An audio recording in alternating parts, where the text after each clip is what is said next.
district for 8 years. But now they came to the mouth of the harbor, and Mrs. McPhail joined them. The ship turned sharply and steamed slowly in. It was a great landlocked harbor big enough to hold a fleet of battleships, and all around it rose, high and steep, the green hills. Near the entrance, getting such breeze as blew from the sea, stood the governor's house in a garden. The stars and stripes dangled languidly from a flagstaff. They passed 2 or 3 trim bungalows and a tennis court, and then they came to the quay with its warehouses. Mrs. Davidson pointed out the schooner, moored 200 or 300 yards from the side, which was to take them to Apia. There was a crowd of eager, noisy, and good-humored natives, come from all parts of the island, some from curiosity, others to barter with the travelers on their way to Sydney, and they brought pineapples and huge bunches of bananas, tapa cloths, necklaces of shells or sharks' teeth, kava bowls, and models of war canoes. American sailors, neat and trim, clean-shaven and frank of face, sauntered among them, and there was a little group of officials. While their luggage was being landed, the McPhails and Mrs. Davidson watched the crowd.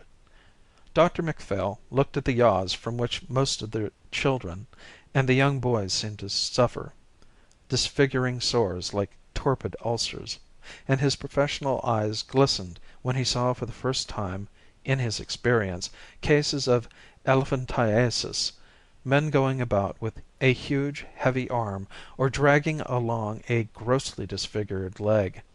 Men and women wore the lava. "It's a very indecent costume," said Mrs. Davidson. "Mr. Davidson thinks it should be prohibited by law.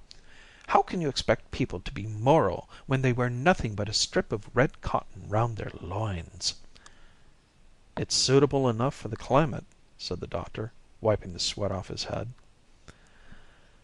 Now that they were on land, the heat, though it was so early in the morning, was already oppressive. Closed in by its hills, and not a breath of air came in to Pago Pago. "In our islands," Mrs. Davidson went on in her high-pitched tones, "we've practically eradicated the lava. A few old men still continue to wear it, but that's all. The women have all taken to the Mother Hubbard, and the men wear trousers and singlets.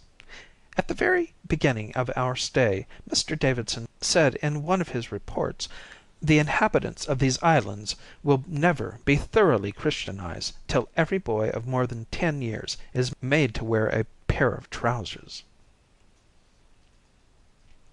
But Mrs. Davidson had given 2 or 3 of her bird-like glances at heavy gray clouds that came floating over the mouth of the harbor. A few drops began to fall. "We'd better take shelter," she said.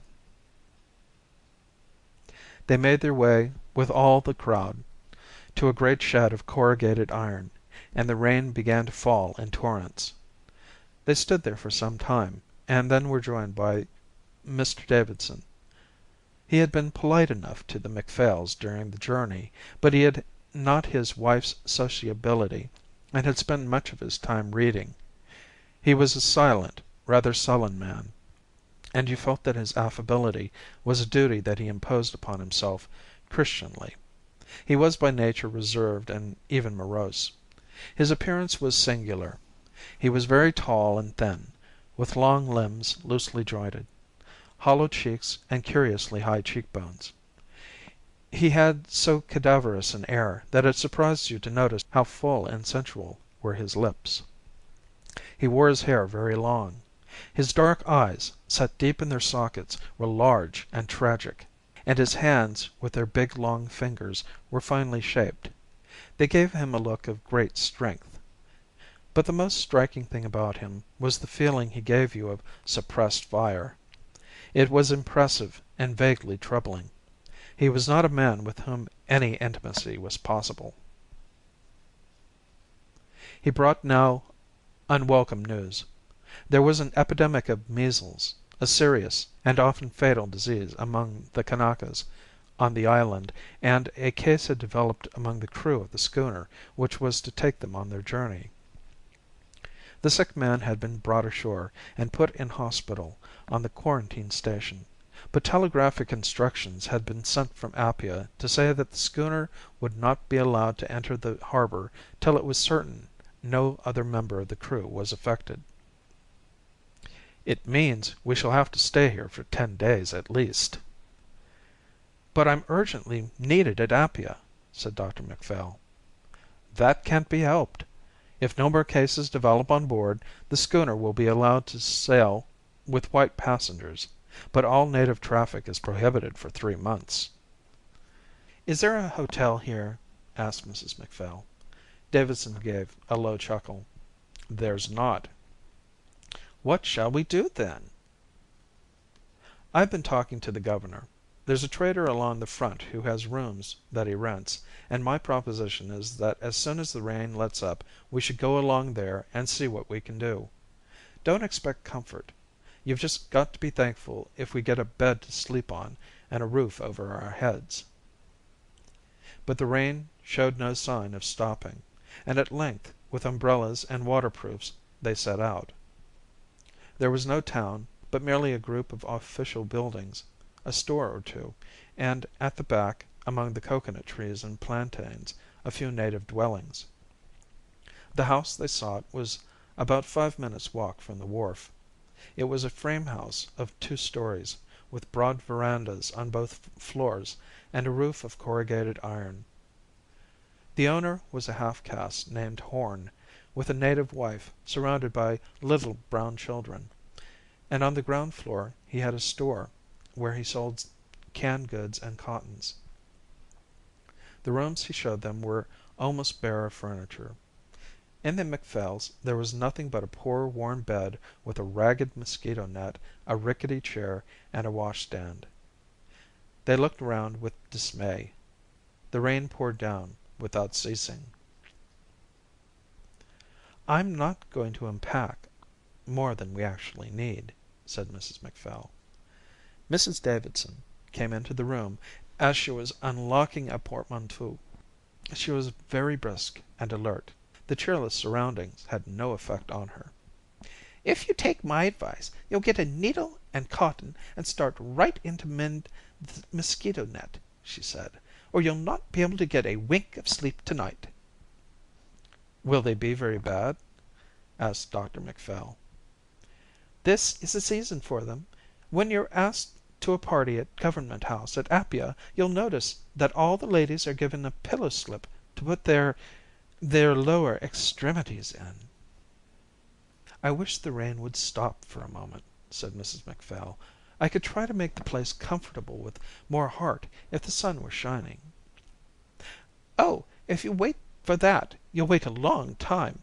Pago Pago is about the rainiest place in the Pacific.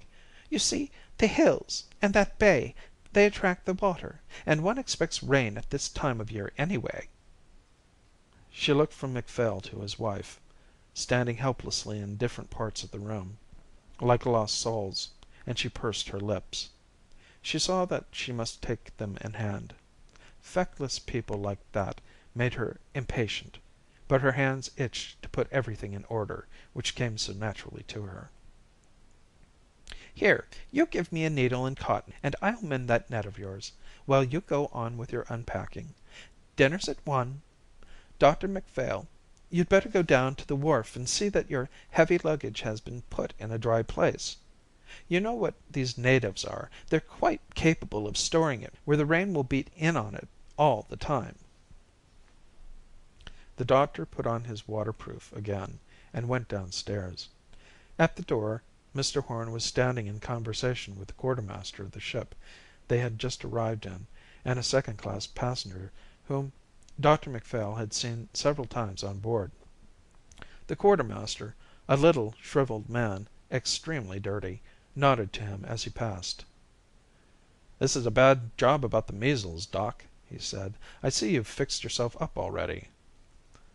Dr Macphail thought he was rather familiar, but he was a timid man and he did not take offence easily.